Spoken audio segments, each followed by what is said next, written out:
Hello, everyone, and welcome. I'm happy to see some familiar faces and plenty of new faces in the crowd. And thank you, everyone, to all of our wonderful alumni, faculty, staff, and everyone else in the IU School Nursing community for joining us today for the first edition of what we're calling Wellness Wednesday. Oh boy, I did not mean to do that. I am Justin Seiler, and I oversee alumni engagement at the IU School of Nursing. In meetings and discussions I've had with our alumni so far, I always ask, what are some topics you'd like to hear about, and what resources can we provide to help you in your professional and personal lives? And most of the time, the first topic people mention is wellness. Self-care and avoiding burnout for everyone who's in the nursing field or the healthcare industry. And as we all know and have experienced personally, the pandemic has transformed many aspects of our daily lives, including the ways that we approach mental and physical well-being. And for nurses in particular, the pandemic really underscored the need for employers and educators to build resilience among nurses and provide strategies for dealing with burnout. So today we're going to examine this topic of wellness through the lens of health system approaches to nurse well-being with wellness leaders from Eskenazi Health in Indianapolis and Parkview Health in Fort Wayne. Okay, and just to give an overview of our agenda for today, we're going to start with some introductions by our panel and a quick icebreaker activity and a fun one at that. And then we're going to dive into our discussion. And then the last 10 or 15 minutes, we'll have some time for Q&A.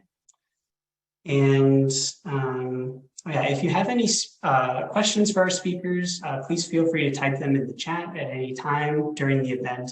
And we'll get to them during the Q&A if we have time. And just a couple of other housekeeping items as well. Please do your best to keep your microphone on mute throughout the discussion. And as always, please abide by the IU School of Nursing core values of respect, responsibility, trust, and dialogue.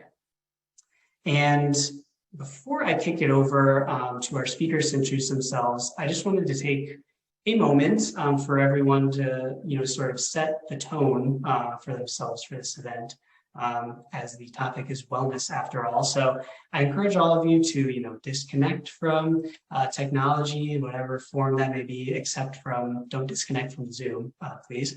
But maybe close your email, perhaps do some stretches in your chair, some neck rolls, some arm stretches. And maybe set some intentions for yourself for today's event. What do you want to learn from our experts? What questions do you want answered? All right, and thank you for that, just taking a moment to set our intentions for the day.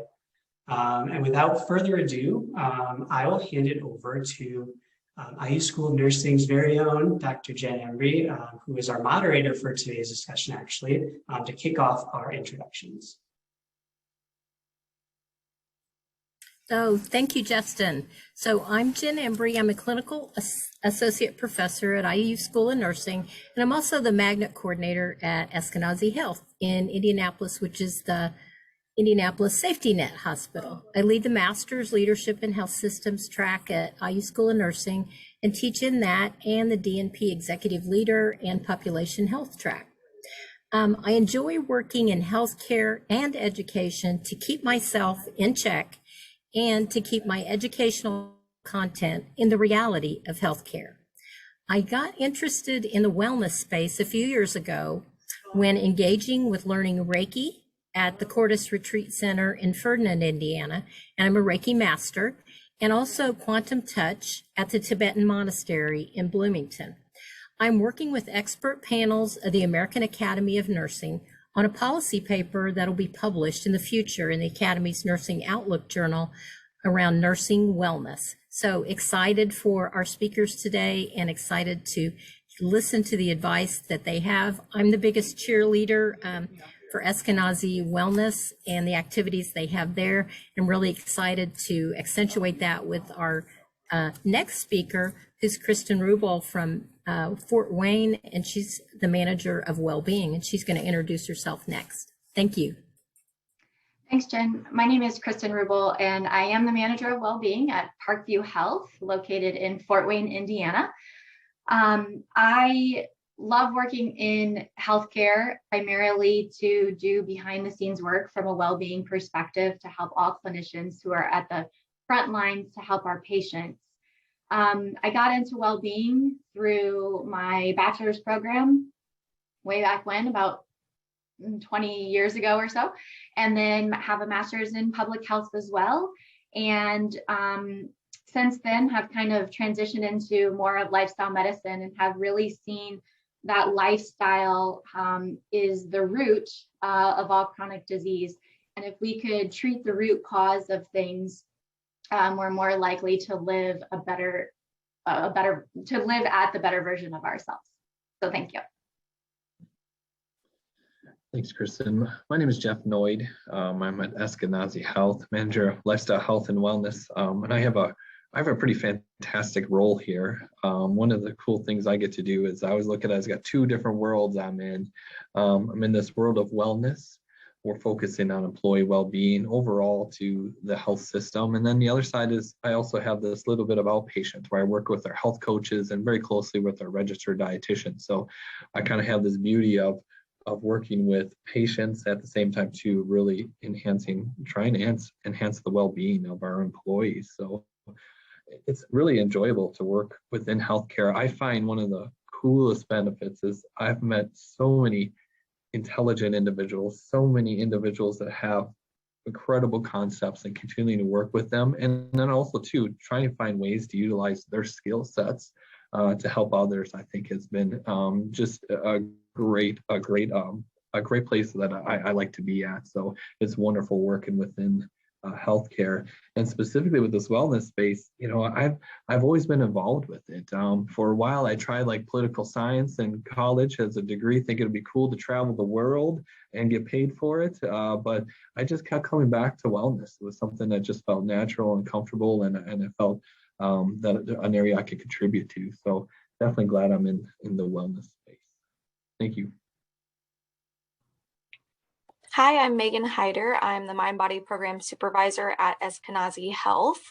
I've been there for about 7 years or so, and my role currently focuses on a grant-funded program and partnership with the Center for Mind Body Medicine that's based out of Washington, D.C., implementing training mind body medicine as well as groups for the community, and then overall just working on our mind body program throughout the whole hospital system as well. And really for me, it was, I feel like I fell into the wellness space and really realized it was where I wanted to be and where it felt most natural for me. In graduate school, I went to Ball State and was in the clinical exercise physiology program and thought I would be working in cardiac or pulmonary rehab for my career, and realized that the best parts of my day were connecting with the patients, thinking, focusing on their social health, emotional health, mental health. And I realized for me that I was really looking for something to connect with people in a more holistic manner. And then fast forward to right time, right place. I started out at what was Midtown, so Sandra Eskenazi Mental Health Community Center at Eskenazi as a wellness coordinator supporting the staff. And from there, I really fell in love with being the person who is of service to all of our caregivers, all of the service providers out in the trenches doing all of the wonderful work. So I feel like I really found my calling, especially with the mind-body medicine approach, looking at people holistically and really where they are. And I'm just honored to be a part of Eskenazi Health as well. Thank you. Thank you all. So excited to be here with all of you and learn from you and hear what questions we have from the audience after a bit. So our first question for today is, how have health systems implemented changes to how they approach wellness for their nurses since the start of the pandemic?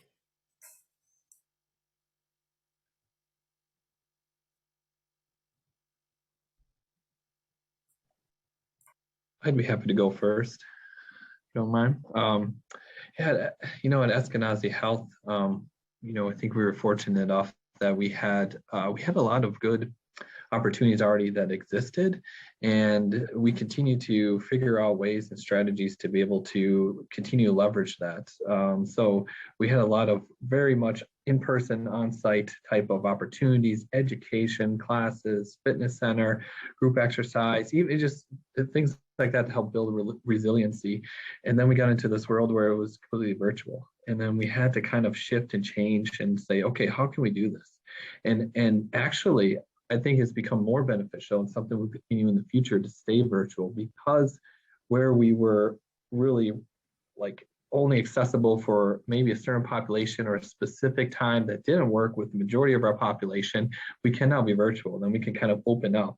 That also allowed us to record more, like example classes. We changed some of our education aspects to be not as much focused on a clinical, but still give education and be able to provide that. And for example, we had cooking classes and sort of like different exercise, different education on nutrition and all that to really make it more accessible. So it's been great. And some of the other things too that we really kind of had to shift and focus is, you know, we have a sky farm on top of our hospital, which is pretty cool. A beautiful place up there. And we used to kind of provide it for employees on like a Fresh Veggie Friday. Well, when COVID changed, we said, okay, what department needs this? What department we feel just needs that little boost of morale? And we would really focus on providing that food and giving it specifically to that department. So we were still doing a lot of things we were doing, just really being intentional with where we were focusing our energy. And to echo that, I represent Parkview Health. So looking at Northeast Indiana, we kind of have done the same thing as, you know, Jeff has within Eskenazi, focusing on our employee well-being. Mostly going from a lot of in-person offerings to primarily virtual during the pandemic. And now as we're going into post-pandemic, we're kind of meshing the two together, going back into person, but also keeping virtual at the forefront. At the same time, we realized during the pandemic that nurses can't leave the bedside. They can't go to these live virtual sessions as well. And we kind of have to meet nurses where they are. So we went to round on the nursing floors, ask them how they're doing from a well-being perspective. What is it that they need in the moment? What do they believe they need in the future? So that was really important. What we found were some themes. And with themes, we then implemented new resources or new benefits for employees. A lot of those themes surrounded mental well-being. So we expanded EAP benefits from that perspective. A lot of childcare issues. So we added a childcare benefit with having some backup care for our employees. We had people that were struggling to get food, to pay their utility bills, to have housing. So those were some of the well-being benefits that we offered or expanded as well. We also made sure from a financial perspective that people were being able to focus on that, because financial issues were coming through for a lot of our nursing population and even the techs on the floor as well. And so we implemented or expanded those financial offerings, one with a program where people could buy what they needed. So for example, tires for the winter, and then they can pay over a series amount of paychecks for that particular item. Other than that, everything else that Jeff said, we kind of echoed the same thing, but I was just kind of diving into a little bit more deeper of the actual resources. I think the only thing I have to add really from the Mind Body program perspective is, again, you know, the kind of echoing the pivot to virtual was really key. But the model that we've focused on with our Mind Body program is weekly groups that are meeting for a couple of hours. And in general, that's hard for anybody, but especially for nurses. So we've, I think, taken kind of two avenues, still encouraging nurses and people to take that time, even though it might have to be on their days off, or again, it just really depends for people who are hourly. So I think in one way, it's really encouraging people that, yes, this is a commitment. This is a commitment to you. This is a commitment to yourself to learn these weekly skills, to have this support group and be able to actually hopefully have kind of a life change. I mean, it depends for people, but it really can help you change your perspective or help you through a tough time. And the other approach that I feel like Jeff and I talk about this a lot with our wellness programming for staff is how can we adapt it to really implement it throughout the day for people who don't have the ability to take so much time for themselves. Many people have family obligations, other personal professional obligations. And for instance, this year during Nurses Week, myself and the music therapist at Eskenazi Health, who's mainly patient focusing, we went around to the actual nurses stations while people were charting, while people were eating, doing what they needed to do. And she played her music with her music therapy approach. And I led a little bit of breathing and stretching. And again, things were beeping, doctors were walking around, lots of things going on, but just trying to encourage people that even through the midst of what you're dealing with in your workday, to take just a brief moment for yourself. And just noticing the chat asking what type of groups. The groups are called Mind Body Medicine Skills Groups. So it's a weekly group with different mind body medicine skills, specifically from the approach of the Center for Mind Body Medicine. Thank you. Thank you all. And I'm going to add a couple things here. I was approached by the manager of pet therapy at Eskenazi Health during the pandemic to do some dog videos of my animals. I also had sheep at the time, but just did the dogs.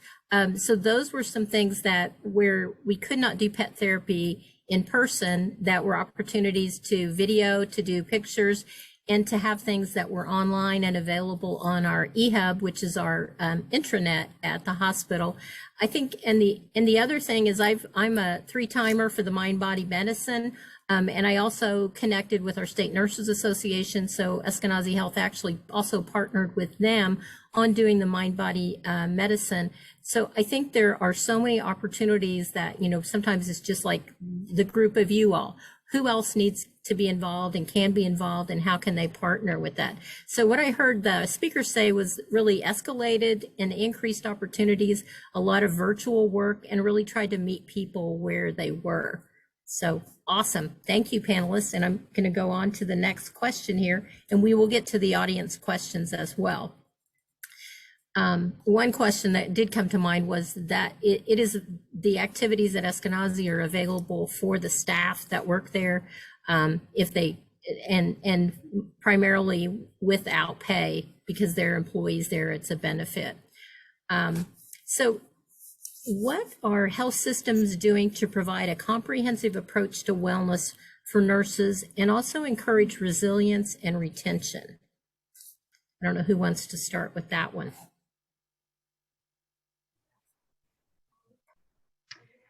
So I can start.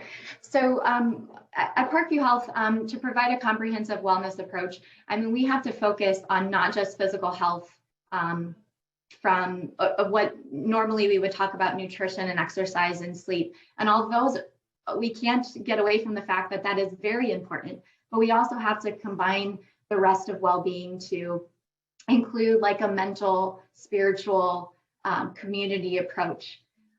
When we looked at post-pandemic and we realized that we went virtual, and virtual is great because we still connected socially despite social isolation, which we realized that social belonging and connectiveness and community was really, really important to enhance resilience. Additionally, from a mental health perspective, we have to be able to discuss anxiety, depression, suicide. Those have to all be topics that aren't hush-hush anymore, and we have to bring them to the forefront of well-being. And to be able to talk about them, we'll be able to get them the help that we particularly need. And so what we're doing moving in the future is we're taking feedback from nurses. What did they like about the pandemic with regards to how we met nurses where they are, and we came to the floor and we implemented sessions there? What can we keep? What do we get rid of? We also use one of our tools to assess well-being and help people track and trend their well-being over time. That, as an aggregate report, also tells us where our levels of distress are and where we have to intervene. We have a responsibility as an organization for well-being, because well-being really is the root cause or the common denominator for retention and engagement. But at the same time, we know that nurses also play a role too and have to assume some personal responsibility to achieve and accomplish using those resources to help their well-being. So moving forward, we're going to deepen and broaden some of those topics at Parkview, and I'm sure that's what most health systems are doing. They're getting away from just physical well-being and deepening and broadening. And then the occurrences have to be more frequent, and the modality has to be multiple areas of modality.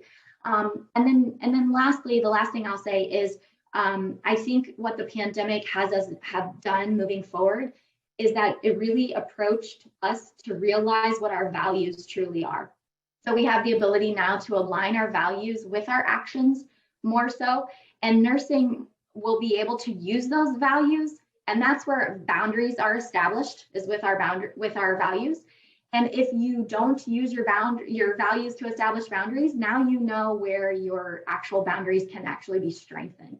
So I think from a silver lining of the pandemic, we were able to understand what our values are and then understand how we can determine what our boundaries are as well. So thank you.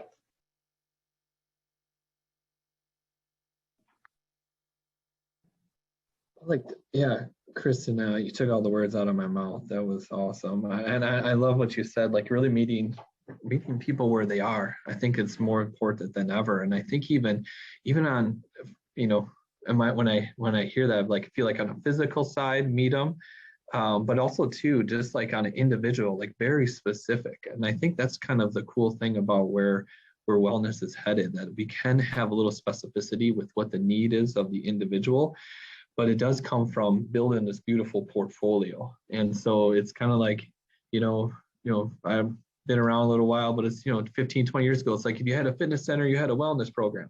And we're way beyond that. And I think that we can offer a lot more, and we should be offering a lot more.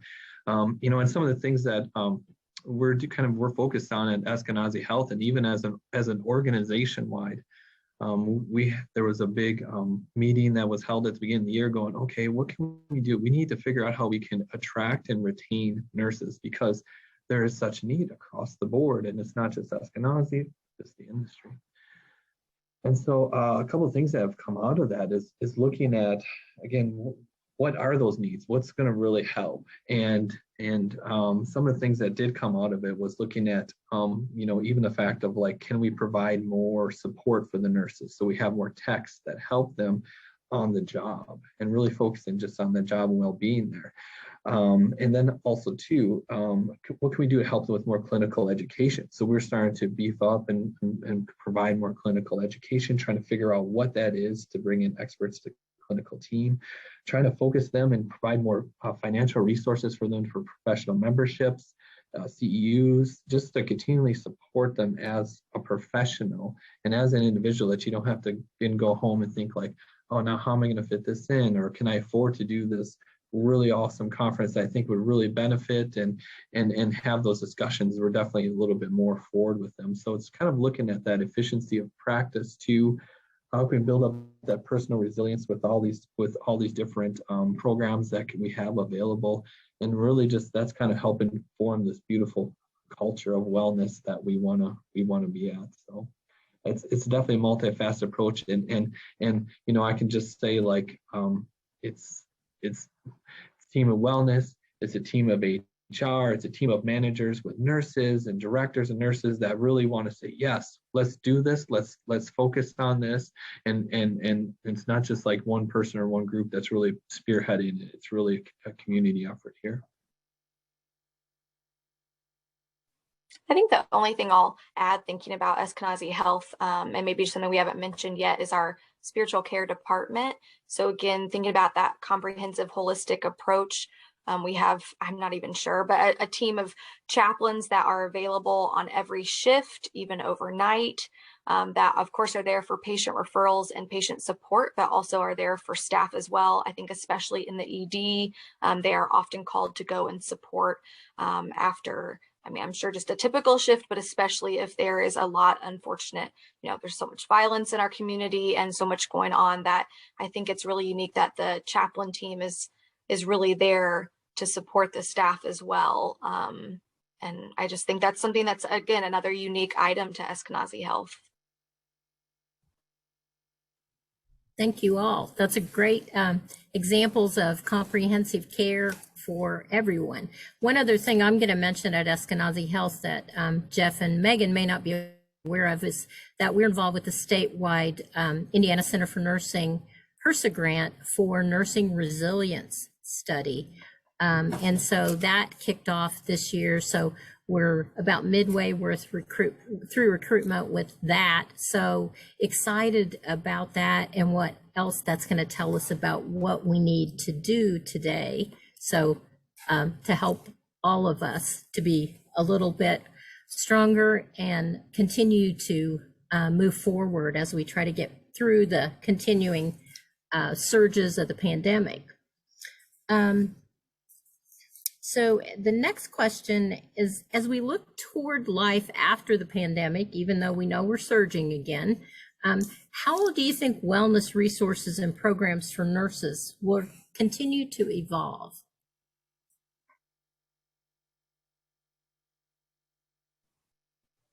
I'll jump in first. I think things that, what's coming up for me, hearing all of us speak, are again, just meeting people where they're at. And I think that is a huge part of being able to really serve our nurses and our nursing staff because of just the structure of their shift work and bedside and patient numbers. Again, if there's a surge, just so many components, I think we will continually have to say, how can we adapt? How can we bring this to them? How can we make the nurses feel seen and cared for, and not just say, oh, we have this to offer. Oh, you can't attend, sorry. So I think that's really what strikes me is just, and it's a work in progress. I definitely don't think we have it figured out, but hopefully we can continue to try to adapt and really make sure that wellness is not leaving out our bedside staff.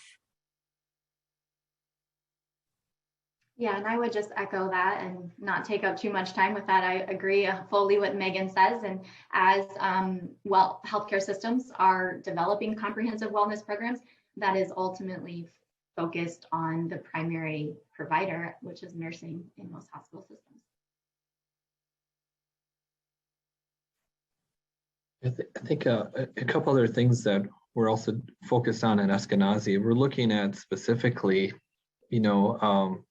for example, in August, I'm working on and have the opportunity to work with like the nurse residency to address compassion fatigue, because that's something that they said, like, we keep hearing about this, the last 2 years about compassion fatigue. We need to kind of hit this head on and discuss it and bring it out into the open and understand this. So to me, I kind of feel like that there's this going to be this shift of like, okay, yeah, we'll have these resources available, but then at the same time too, I think there's this piece where we have to continue to open up these conversations and kind of go, okay, yeah, hey, this could happen and this could be real and this is what to expect, and here's some opportunities to overcome it, and whether it's compassion fatigue, moral distress, whatever it may be, and then to make sure that our managers and leaders are not afraid to speak up and support their staff with that.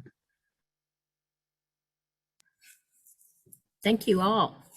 So as we think about self-care and comfort, talk a little bit about, it's not just about being relaxed. It can be moving toward discomfort and leaning towards things that are uncomfortable. And how can you help us with that?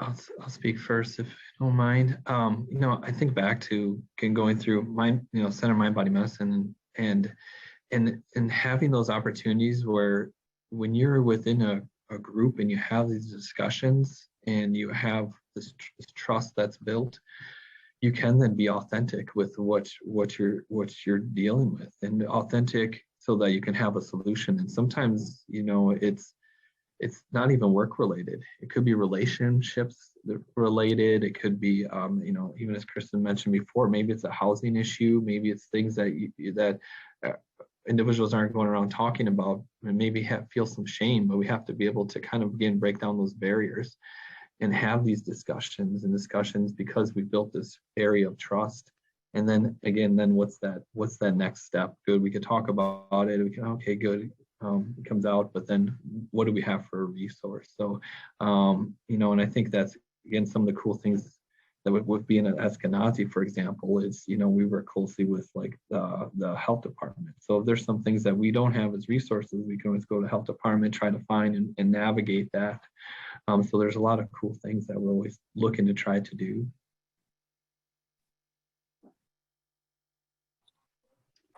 As far as self-care, I'll let Megan go first because she has a really key indicator about that self-care provides a little bit of discomfort, and I love what she has to say about it. Thank you, Kristen. I think, what I was just thinking about, even just reflecting today, that changes can be really uncomfortable, and it can kind of be moving towards what's causing you stress in your life, what's causing discomfort, what feels really impossible. And I think to take it a step further and just to really be transparent, unfortunately, so many of us in the world and in our community, and I'm sure, for sure, nurses, I have a lot of nurses in my family and my friends, even though I'm not one myself, that they're past just a point of a stressful time. They might be in a time of identity crisis, in a crisis of spirit, burnout. And I think when we get to that point, you're past just having a stress response turned on every day. You might be in a trauma response. You might be in a freeze or fawn response where you don't have the fight left to give. You're not arising to the occasion because your nervous system is tired. And I think that it's so important to realize that, first of all, that you're not alone, you're not isolated, even though I think in that time period, it can feel so isolating, and that we need to get back to our bodies being able to be in that level of fight or flight. So I really think of it, when you're in fawn or freeze, you can be lower. When you can get up to that place where your nervous system can react appropriately versus just be turned on all the time, that can be really uncomfortable. You're past just a point of being hypervigilant or not having too much of a response. You need to get back to that state where it's manageable, and that can be really uncomfortable. And normalizing it's not just about, oh, I had a stressful day. Have you had a stressful year or couple of years? So I think, again, it can just be asking for help, which is so hard, I think, for our caregivers and our helpers, and being honest with yourself about what's not working.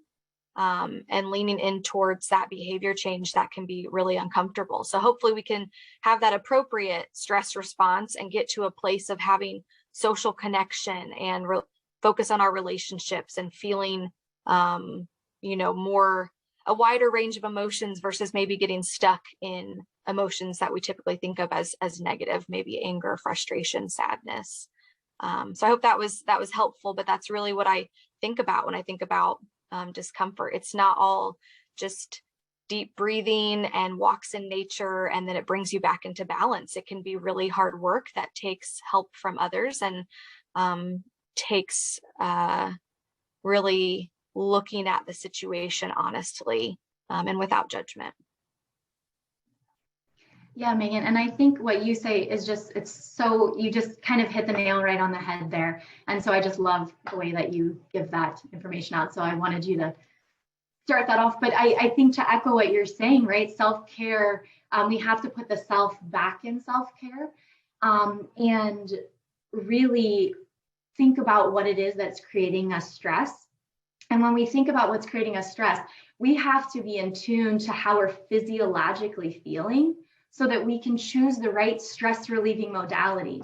And I think as humans, we just say what's going to make us stress less or make us have self-care or feel better. But in reality, we're not attuned to how we're physiologically showing up. So just as an example I give is, for example, if I'm in a really stressed out state, but I wanted to provide myself some self-care and I have and I'm exhausted, I'm just completely exhausted.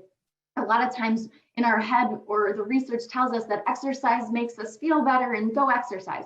Well, if I'm physiologically exhausted, I can't go exercise. I'm choosing the wrong modality, and the right modality at the time would be to go get some sleep, to make sure that I'm attuned to sleep and to rest or to take a nap. And so we can't always choose a modality that doesn't work for how we're showing up. And then really self-care manifests itself in so many different ways. For some, self-care could be taking that time to go exercise or eat better, but at the same time, healthy eating and moving isn't always the right answer. So for some, it just might be aligning our values with our actions and setting those boundaries to be able to understand how to say the word no. It may also be just extending ourselves some grace, where grace may be needed, where we may be just, a little bit where we messed up somewhere, and extending grace, just that gives us a little bit too, which leads into a little bit of self-compassion. Thank you all. And I'm going to give myself some grace because I skipped the icebreaker. So I'm going to go here now and ask for grace from Jeff as he does our icebreaker next. And it's all good. I appreciate your acknowledgement. And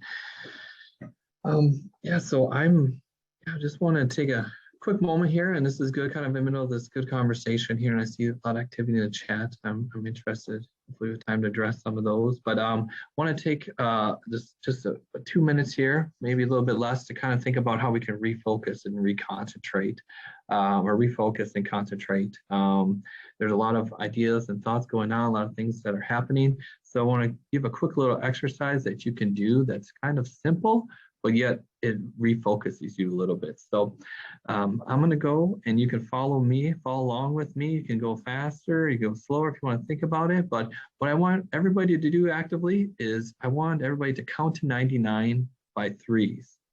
All right. So if you want to start with me, go right ahead. If you got in your head, and go for it. All right, a little faster. All right, well, I'm going to start. Here we go.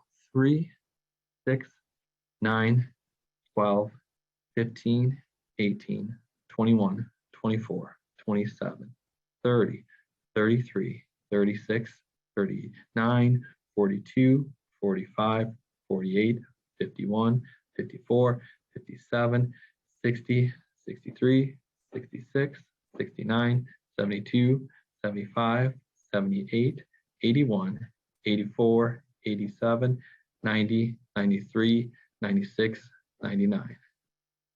So it may have felt simple, may have felt easy. Yes, congratulations. Yeah, you did it. You did it.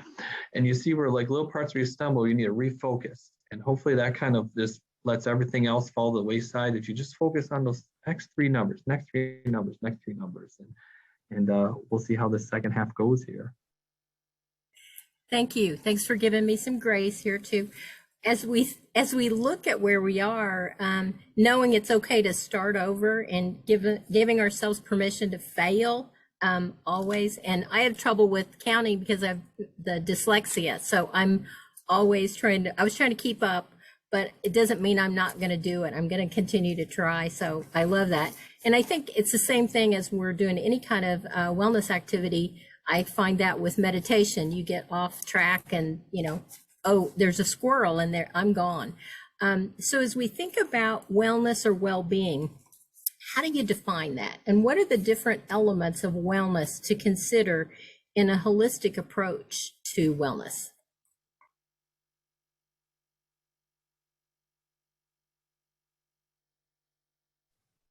I think from a well-being perspective, kind of like I mentioned earlier, we have to look at the whole person. So we look at Parkview Health, we kind of identified it as mind, body, spirit, community. And then, financial well-being plays a role in there too, if you can put it in one of those dimensions or if you add it separately. But it really has to look at one's life and everything that impacts how you're showing up and how you're feeling. Because ultimately, if we're not doing well in one of those particular areas, that's where we are at risk of being stressed out, and then what leads into being burned out.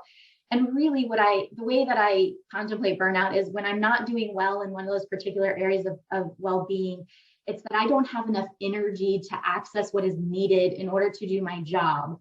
That is a state of burnout. And so the only way that we can to grasp or to gain more energy is by setting us up in those in individual little areas of well-being by giving energy and then getting energy back. So for example, physical health, that's one easy to kind of think about. You give energy with regards to exercise, you get energy with regards to what you eat and how you sleep. And it's the same thing from emotional and mental perspective.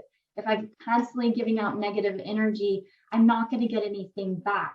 So if I give out negative energy, maybe with complaints or something of the like, but then I need to get that back. Maybe I need to have some gratitude, or maybe read a verse from my Bible or from a spiritual perspective, something that I'm able to fill my cup, if you will. So when we give, we always have to take back. And that's kind of how I look at well-being as a whole.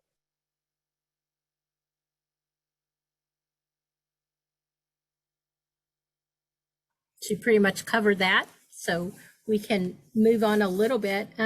So as we think about practical and efficient ways that nurses can have morale boosted after a long, tiring 2+ years of the pandemic, as well as thinking about what they do during their 12-hour shifts for leaders, what are some ways to help boost the morale personally, but also from other people bringing information in or bringing support in?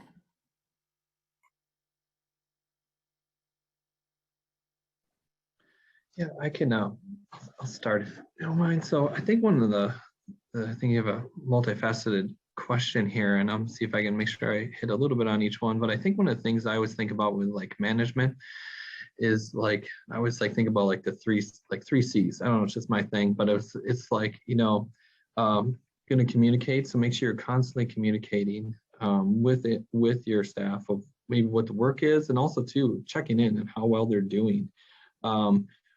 And then second is to care for them, making sure that you showing that you're caring, asking them questions, asking how they're doing. It's the little things in life. And again, I think it is, as mentioned before, just the gratitude and all that, and thanking them. And then lastly is connecting them. And I think connecting them not with just the right resources, but connecting them just with other individuals. I think that's like very cool when like, you know, I can find out something about somebody and say, oh, hey, do you know this person or something? And then they get that connection going. So again, just communicating with your staff, connecting, and then also just really showing that you care. And then I think with, you know, again, working long shifts, 12-hour shifts, you know, I think goes back to this, like what can you control? You can control elements of your lifestyle. You can control elements of your lifestyle that are even outside of your work. Not everything, but some of the things, you know, again, what you're eating, again, can you have energy for activity, find stress management techniques, and anything you can do to kind of manage that and prepare for your 12-hour shift. And then you just kind of have to roll with the punches then, finding ways to manage that stress as it's happening, and other coping techniques that will help you with the work, and also too when you leave too, because now you feel responsible maybe for your family or other obligations. And again, how do you manage that? How do you make sure that you take that into account and find other individuals that help you support you? How successful are each of you in practicing what you recommend?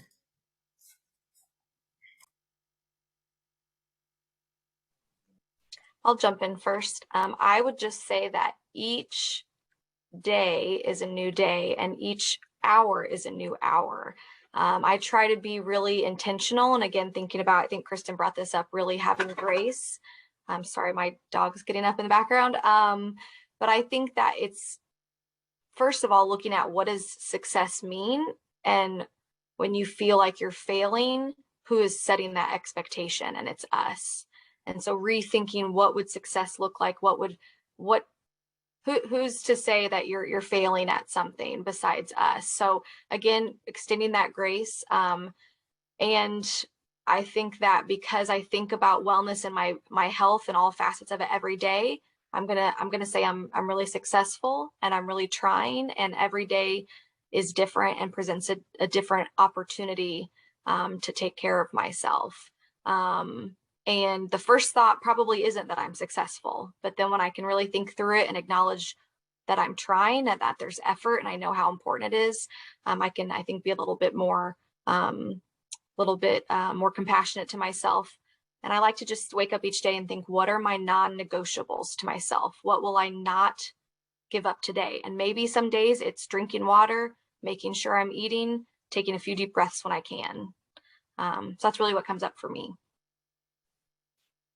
Yeah, I really like what you said, Megan, too. I would agree that I stick primarily to what I practice, what I preach, if you will.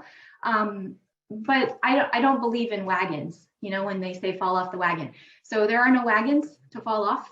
The way that I look at it is you pick up where you leave off.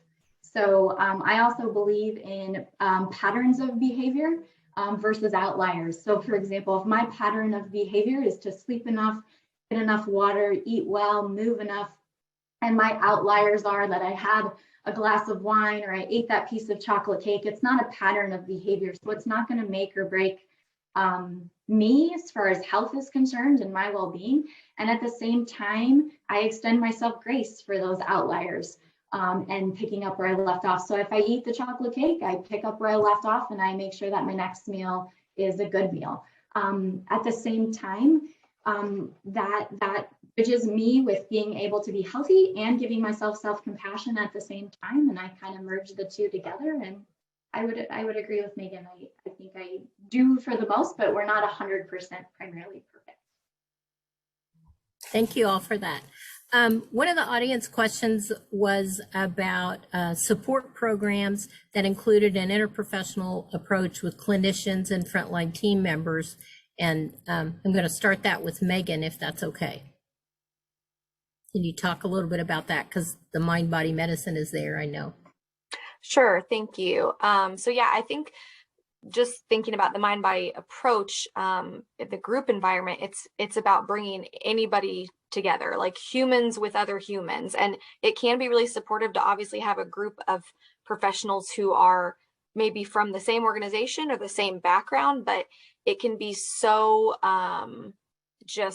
I think it can foster even more community, especially if it's in, overarching healthcare employees, or again, just humans with other humans, because then you can really see our lives are so different, our responsibilities at work are so different, what we're carrying is different, but it might also really trickle down to the same struggles, the same emotions, the same feelings, and that's where we really can connect. And I think it can really help decrease isolation, and really I think that's a huge part of it is not allowing our community and our service providers to continue feeling so alone in their struggles, which just can make, I think, the struggles feel amplified. Thank you. As we think of, Justin sending me a message here. Are there other instruments you'd recommend to measure well-being in the nursing health care workforce? Well, and I'm going to start with that. There is the nursing resilience scale that we're using in our research study, and I'm sure there are others that probably you all are aware of as well that might be used in the bigger population and not just nursing.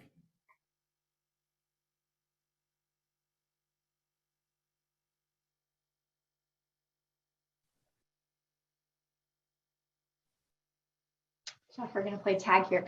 I know of Mayo Clinic Wellbeing Index, which measures a level of distress within a very short amount of questions. I believe that one is more updated, and it gives you kind of a scale of where you look like and it tracks and trends your well-being over time. So you can also maybe have some self-assessment to determine, what was going on in your life at the time when you had a high level of distress and what is happening now where you're not so distressed. And then the resources go along with that as well. And you can do it per organization, or it's also an individual resource as well.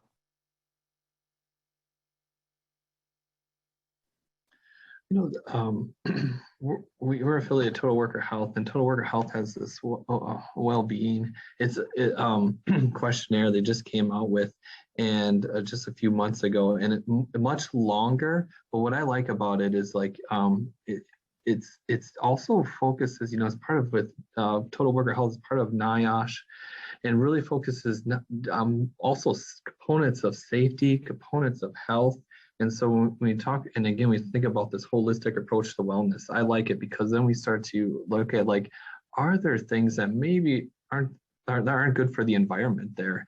And I don't necessarily mean like a banana peel on the floor, but like there could be something that, hey, we need to look at change. That's not so much of a resilience piece that we need to add to it, but it's more of like, again, maybe a procedure, maybe some sort of relationship. I think it was brought up a little bit earlier in one of the chats, just talking about that, racism, sexism, things like that can occur in the work site. So I think it's just trying to like dig into those little pieces. I think it's a great tool. I'm still learning how I'm going to implement it and get individuals to fill out a 60 question questionnaire and incentivize it so they do it. But I think it's a little bigger approach. Anything you want to add to that, Megan?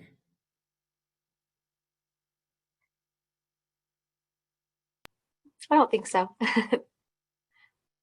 Okay, thank you. So Justin has one last question here that's from the audience. Have the programs had success in increasing the occurrence of nurse breaks? We talk about they can't meet their basic physiologic needs during the shifts with staffing ratios and other variables. It seems to be elusive. And I'm going to take this for one thing, because one of the things that Eskenazi did is they brought people in for 4-hour shifts. This was pre-pandemic. This was as a result of work at our shared governance councils. Folks were coming in and they were relieving during like the lunch breaks and dinner breaks, so that nurses made sure that they got the breaks.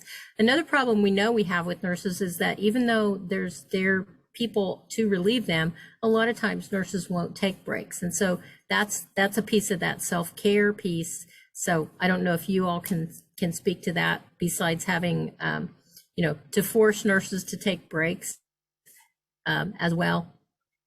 Or if you feel like that self-care and the wellness have improved that for your organizations.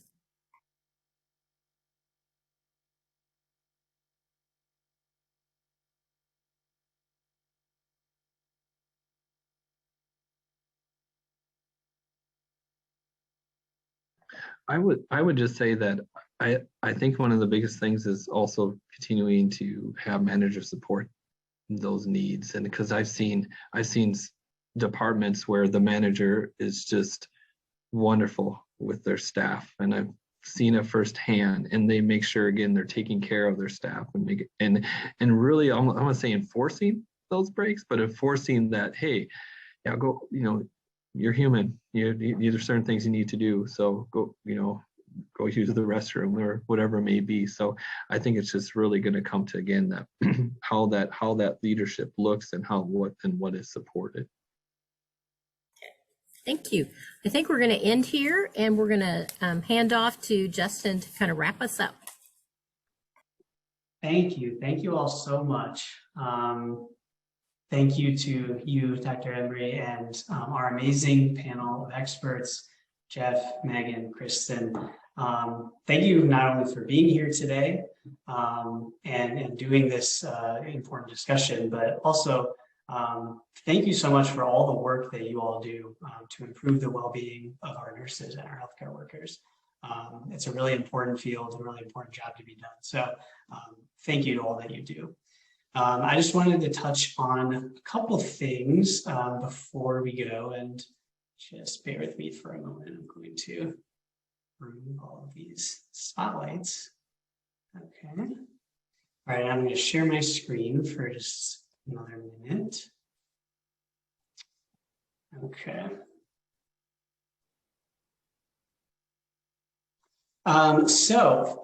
When you all registered for this event, I collected some feedback about some wellness or self-care practices that you all find helpful in your work and your life. And I just wanted to share sort of the collective response here that floated to the top. You can see, exercise, mindfulness, meditation, just taking time for yourself. I also am collecting this same feedback from our panel of experts here. So Jeff, Megan, and Kristen are all sort of providing some input to me about some resources or techniques or tips that they have found really helpful. And I'm going to put that in an email and share it out with everyone who attended, so you can all have sort of a library of resources to reference after this event. Additionally, since you signed up for this event, you will be receiving a wellness package from us at IU School of Nursing, and it should be arriving sometime in the next couple of weeks. So if you don't get anything in like a few weeks, let's say, in the mail, feel free to let me know. You'll have my email after I send the email out to all you following this. But in the packages is just sort of a self-care package. We thought were some nice things. We included a couple of tea bags from a local tea purveyor, Tease Me, and a journal and a pen. It's if you find journaling helpful or stating your intentions for the day, things like that. And fun fact is the journals are made out of apples, so they smell amazing. It's gonna like make your office smell incredible. So when we got the box, I was just sitting there sniffing them for like 5 minutes. So additionally, I wanted to make shameless plug number one, is that later this month on June 24th, it's a Friday, we're going to be hosting another IU School Nursing event for alumni. And it's in Indianapolis at Goodwin House Brewing Company. It's from 5 to 7 o'clock. Everyone is welcome, and we're giving everyone who comes a IU School of Nursing pint class, and everyone gets a couple drink tickets, and there'll be food, and we're playing trivia. So come on out, it's going to be a lot of fun, and we're calling it Welcome to the City because we want to sort of welcome in our newest alumni from the class of 2022 to the community of IU nurses here in Indianapolis. So if you're free and want to join, feel free. I will include the registration link to that in the email that I send out afterwards to you all. And finally, I wanted to just encourage you to follow us on social media if you don't already. And relevant to this topic is one thing that we do every week. We have what's called Mindful Mondays. So on Mondays, we post like a message of positivity or wellness just to get your week started off on the right foot. Okay, and before I end the meeting, I just wanted to take one last moment of reflection. And in your mind, if you wouldn't mind joining me, in your mind, if you can just take a minute and say something that you appreciate about yourself.